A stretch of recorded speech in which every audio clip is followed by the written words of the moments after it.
Assalamualaikum warahmatullahi wabarakatuh. Saya Dina Nalisa dengan NIM C08211018 akan mempresentasikan portofolio desain interior fasilitas komersial. Diawali dengan diskusi proyek. Jadi proyek ini adalah proyek perancangan fasilitas komersial berupa food court. Proyek ini dilakukan dengan mengumpulkan data berdasarkan pengamatan partisipatif di lokasi yang dipilih sebagai objek perancangan, wawancara, dan studi pustaka. Dari semua proses tersebut, maka akan memunculkan sebuah rumusan masalah dan solusi desain yang nantinya akan diterapkan pada proyek ini. Tujuan dari proyek ini adalah menciptakan food court yang mampu menarik banyak pengunjung sesuai dengan tujuan utama dari fasilitas komersial, yaitu sarana untuk menaikkan perekonomian melalui kegiatan perniagaan, pembelian, penjualan barang, dan penyediaan jasa. Berikut ialah data proyek. Yang pertama adalah site plan. Dari analisa lingkungan geografis, jadi detail site-nya itu merupakan gabungan dari food court dan mini farm. Luas bangunan ini sekitar 345 meter kubik dengan panjang 23 meter dan lebar 15 meter. Dan bangunan ini hanya terdiri dari satu lantai. Untuk lokasi bangunannya berada di Jalan Honggowongso nomor 62 Kemlayan, Kecamatan Selengan, Kota Surakarta, Jawa Tengah. Untuk analisa lokasi dari eksternal, jadi bangunan juragan ini terletak di depan jalan raya sehingga mudah diakses. Lalu, jika siang hari udaranya tidak terlalu bagus karena polusi dari kendaraan. Hal ini juga menambahkan hawa panas.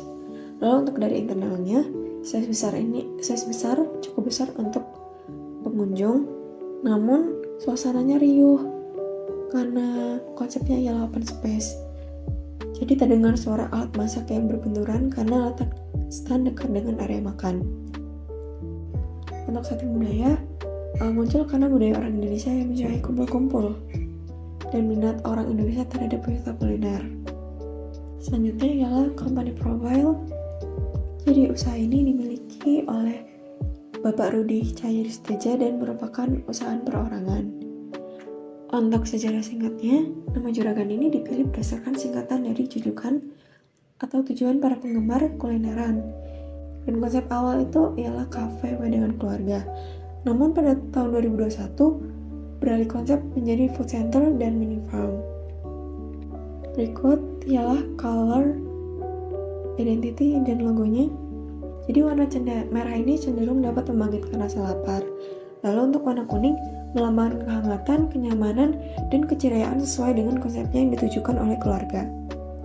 Lalu untuk gambar pelayan sendiri, pelayan itu tersenyum, jadi menggambarkan bahwa food court ini melayani pengunjungnya dengan baik serta ramah. Meskipun logonya bernuansa merah dan kuning, namun food court ini sendiri didominasi oleh warna hijau dan coklat. Warna ini serama dengan mini farmnya. Warna hijau sendiri memberi kesan yang menenangkan dan segar. Warna coklat memberi kesan hangat, nyaman, serta natural. Berikut adalah fasilitasnya. Jadi di dalam food court ini ada area makannya, lalu ada area bermain untuk anak-anak, lalu ada juga mini farm, ada toilet, musola, serta ada proyektor dan live band yang biasanya digunakan saat weekend. Lalu ada struktur organisasinya. Selanjutnya ada alur aktivitas pegawai, lalu juga ada data operator yang terdiri dari 5 pegawai dan 15 penjaga tenan. Dan berikut ialah hasil pengamatan menggunakan metode observasi partisipatif. Lalu ada yang pertama analisa terhadap pengunjung,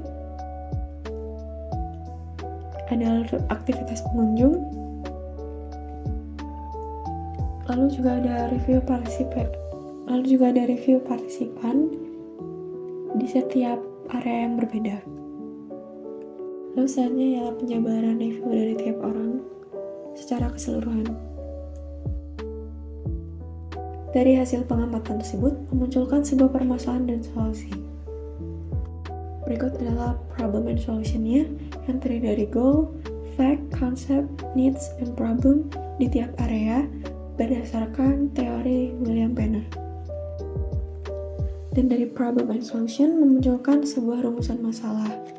Yang pertama ialah tata letak ruang dan sirkulasi kurang baik. Lalu fasilitas yang kurang memadai dan kurang inovatif, dan terakhir interiornya terkesan monoton. Tujuan dari desain interior ini yang pertama ialah menciptakan tata letak food court yang rapi dan fungsional agar tidak membingungkan pengunjung dan memudahkan pergerakan mereka serta memperhatikan pengaturan sirkulasi udara, manusia, pengawaan, dan pencahayaan yang sesuai standar.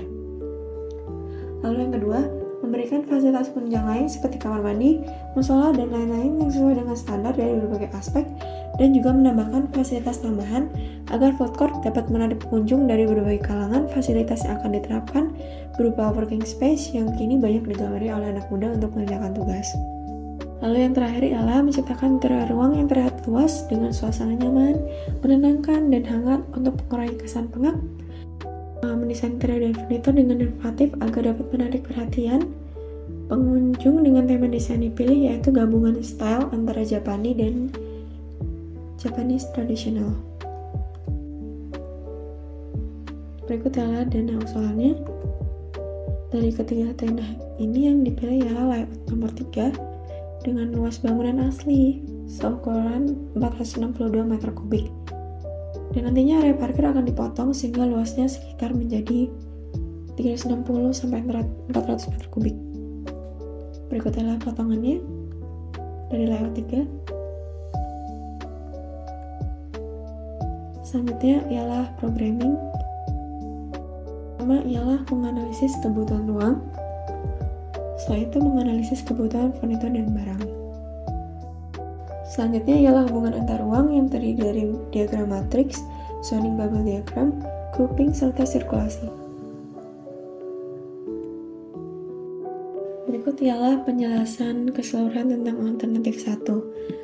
Untuk kelebihan layout ini, penambahan musola, ada sebuah penambahan musola, gudang, ruang pegawai, area kasir, dan working space.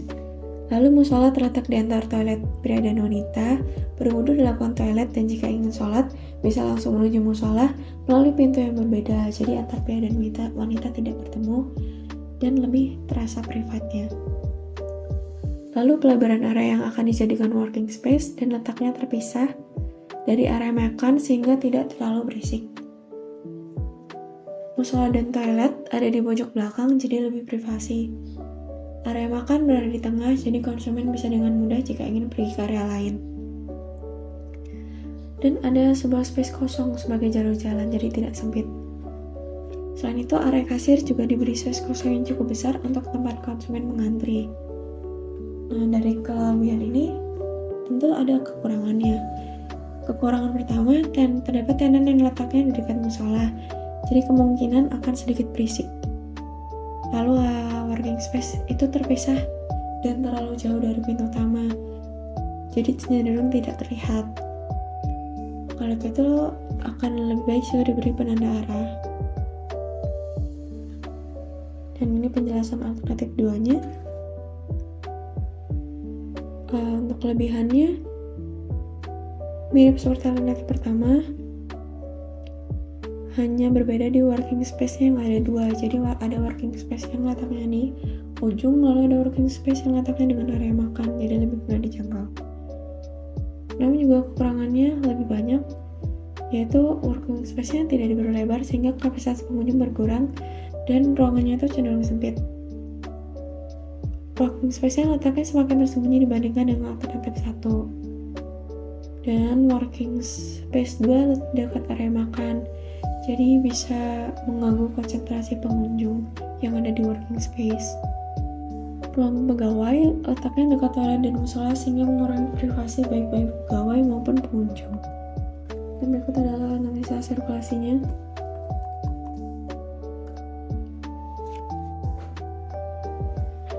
Selanjutnya ialah konsep.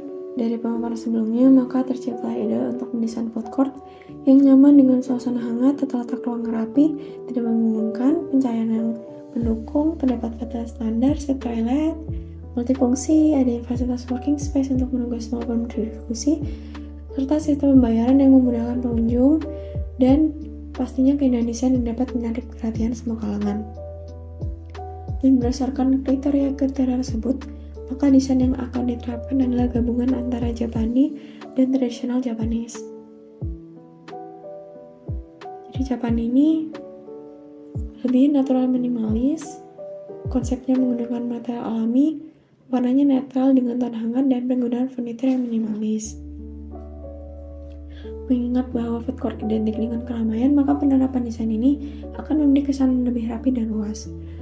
Untuk style tradisional Japanisanya itu diterapkan pada ornamen-ornamen partisinya dan dibuat lebih oriental. Dan berikut adalah referensi desainnya. Lalu ada mood boardnya, dan selanjutnya ada sketsa konsep.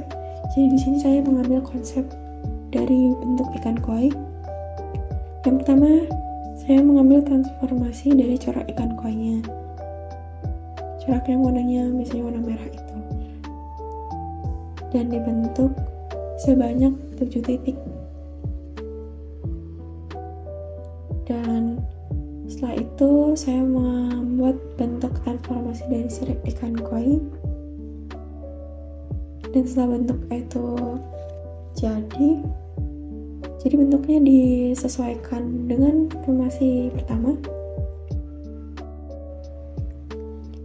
Dan setelah transformasi dari ikan koi-nya itu selesai, maka digabung dengan desain dari shoji. Jadi shoji ini merupakan pintu, jendela, dan partisi tradisional Jepang.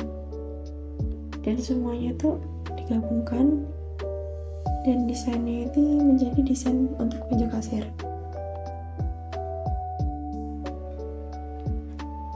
Berikut ialah gambar kerjanya.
Sekian presentasi dari saya. Terima kasih.